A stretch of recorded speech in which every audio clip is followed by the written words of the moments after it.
Hey, this is Matt. Once again, welcome back to another video, another paid request. This time for Manuel. Thanks so much for that. And for those interested in requesting any type of videos, topics, reactions, whatever, feel free to send it either directly to my PayPal or join my Patreon. Both links are down below in the info box. And this is for Arcane Episode 7. Now, last we left off, the Firelights, they kidnapped, I always butcher her name, Vi, I think V. If I did it wrong, I apologize. Her and Kaylin are taken, and you find out that the leader of this group is a guy named Echo, who is a childhood friend of Vi, of V, as well as Jinx, aka Powder. He's a childhood friend, as I haven't seen him for a long while. She hugs him. He doesn't trust Caitlyn, but V gets him to hey, she's okay, she's fine. And one thing leads to another, and he's going to lead them up to the upper city. After some dialogue about shimmers and who you can trust and all that stuff. Meanwhile, Powder, aka Jinx, who at this point is a very, very wannabe Harley Quinn. You not only like to show that she cracks, we literally have a mirror crack, so it's not subtle at all. She's cracking, guys. Like there's literally a mirror that cracks. In case you don't get it, in case you're too stupid to get it. And she doesn't know what's going on, so she goes back to her boss, Silco. Silco, these other people think he can't handle it anymore, including this guy with this goofy looking mouth tattoo. Just like a tattoo where it looks like big teeth here and here. But Silco puts this gas out, and then he gives some of them gas masks to show that he's in control. You know, don't mess with me. And then Jinx goes to Silco, and Silco's asking, how's it going? And she goes, you didn't tell me V was alive. You didn't tell me that my sister was alive. Well, I didn't know. And you see that she's kind of battling her inner thoughts on what she could do. And she's got this device that Silco, I guess, needs for his face. But then she listens to him, and he goes, everyone else betrays us. You have to complete the weapon. I'm here for you. So she just, which I'm sitting there going, don't let this crazy bitch, like, you do the device yourself, or get someone else. I guess in a weird way, this is the person Silco trusts the most. Which, I mean, I guess the only motivation is because, hey, I was betrayed, you feel like you're betrayed, we're buddies. Or I guess she's one he can control easily, I guess. But she's such a spark plug. She's so all over the place that she seems like she'd be much more of a warning bells going off, much more cautious, much more of a detriment to this guy's. But I guess really, he says you have to complete the weapon. I guess that's the gist of it. Now, I mean, maybe if we get some inner talk about, once she's done with the weapon, he'll screw her over, not need her anymore. But then you just say, well, why would you say that out loud? Because this person didn't tell her. Just keep that to yourself. It just with his behavior, it seems like he does care for this person. Unless it's a big giant troll job, which if so, congrats Silco, because you even fooled me. You also have this bit with Victor, who's this guy who's a bit of a cripple, who wants to deal with this shimmer, which deals with this magic that helps power up the upper city. But some people in the lower slums, some of them been addicted to it. So like magic crackheads. But he wants this power because to hopefully heal him because he's dying. And his buddy, the wannabe Matt Damon, who's like too busy with picket lines and riots and other stuff, helping the military against the slums, but at the same time he's not sure about it. A lot of these characters, I just don't find that interesting. I know I'm just relaying the plot, but again, these characters, I mean, the closest I care is maybe V, maybe or Vi. I know I care about so much I can't even get her name right. I know, I'm bad with names, just always bad with names. But I guess she's the closest to say I care.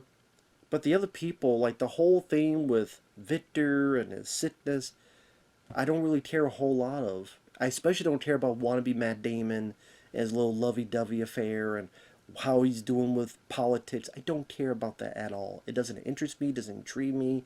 I don't find him a fascinating character. I don't find him really that likable of a character.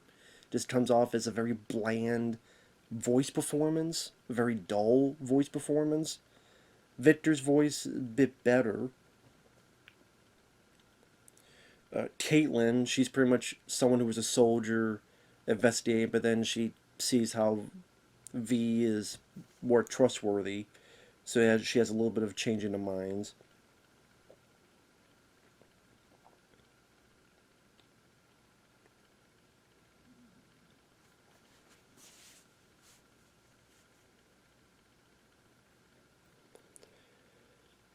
And really, I know I say a lot of negative stuff. I will give this episode credit for the finale, mainly because of the animation, the art style, the way it told a story, without dialogue but with images. They Echo gets Caitlin and V to the bridge. They're in the upper parts of the city. They're going there. There's other military people. Caitlin's going, no, no, no, wait, wait, don't do anything to them. Leave them alone.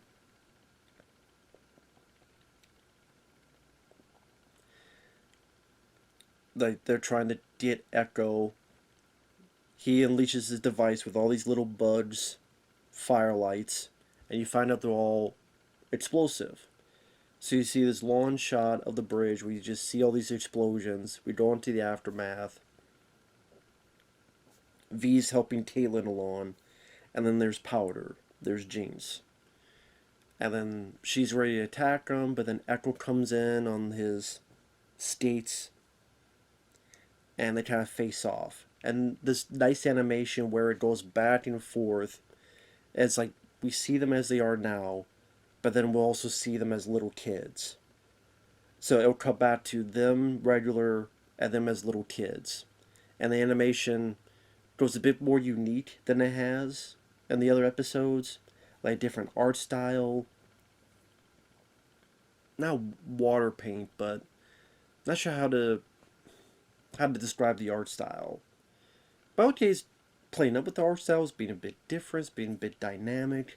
Again, the idea of okay to show that these two were friends as kids, and as kids they were playful, paintballs, shooting at them, and you see like this maneuver happening, and you see them as kids having fun paintball, and then you see the reality where he's dodging bullets and needs to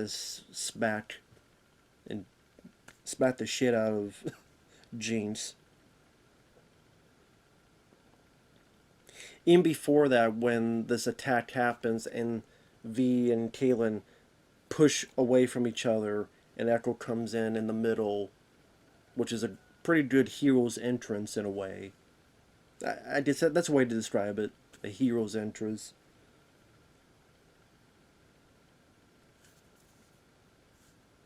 And then he gets Jinx on the ground, and he hesitates because it's a childhood friend. And then Powder has this explosive.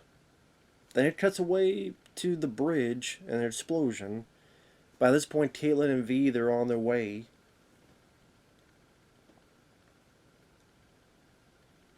It's strange that she doesn't put Caitlin down and go straight to see what happened, run back. Well, unless that's the next episode. Because she was earlier gung-ho to find Jinx before, but now, I guess May says, the bitch tried to shoot me. I'm not going to try that again. But this explosion that when Jinx lets go of the bomb, almost like a goblin bomb from Spider-Man. Let's go with the bomb. It's about this far away from her. Like she lets it go and it rolls. It's like this far away, but it's big enough that it so shows this explosion from far away of the bridge. But then it cuts to Jeans and she's lying there, but her arm, half her body, half her face, that all should be blown off, or that explosive sucks. If you're this far away and an explosion occurs and it just dirties your clothes, that explosion sucks. I mean, firecrackers do more. I'm not talking about the firecracker you hold in your hand because it'll blow your hand off. But I mean, even just that does more damage than this looks like it did. And it doesn't show where, it just shows where she's at. Doesn't show where Echo's at. So I guess it does give you intrigue for what happens in the next episode. But again, the way that explosion occurred, I'm sitting there going, okay, they're not going to kill this character off because she's too important. They don't let it keep going. And I'm going to call bullshit. She's dead. She should be dead. She absolutely should be dead. Unless you find some stupid thing where, in the next episode, what, did Echo jump on the grenade and take the hit? Or something like that? Or next time you find out, actually, the guy hit the bomb and it flew away, or something like that. I don't know. So maybe it'll be something like that in the next episode, to be fair, but if not, I'm like, why is she not dead? But again, the way it was animated, where it's like you see this fight and it again mixes with how they look as young kids to how they are now, and the difference of how they're very playful as kids, but now they're trying to hurt or kill each other, and you see that different dynamic. Again, the animation just felt a bit more. Again, I appreciate the different style. Because I'm so used to seeing the style, which I'm not a big fan of the way the characters look, the way the animation is. Like, it looked neat for like an episode or two, but for consistency, it kind of, my feelings of it dwindled. So changing it up like that was refreshing. That's why I'll give this episode a bit more than some of the other episodes I've reviewed. Just for that finale was at least a bit worthwhile. But I mean, I guess really if you think about what this did progression-wise, story-wise, they're here, this guy takes them up to here, and then those two fight, and one or the other or both may be dead. There you go. And Victor took the thing. What happened to him? Guess you'll find out later. So, there you go. Now, granted, I don't know if that needed to be extended to almost like 50 minutes, but it is what it is.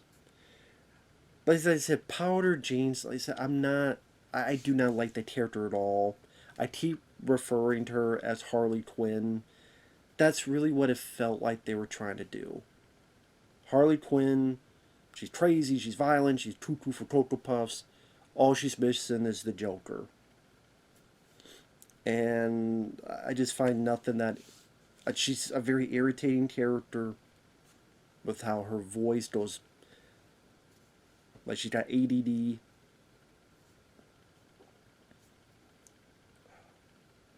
Caitlyn, I mean, there's not a whole lot to her as a character. At best, fine. The stuff with Victor and the one... I keep forgetting the character's name, Wannabe Matt Damon. I could give two shits about that entire story. Maybe it was just more focused.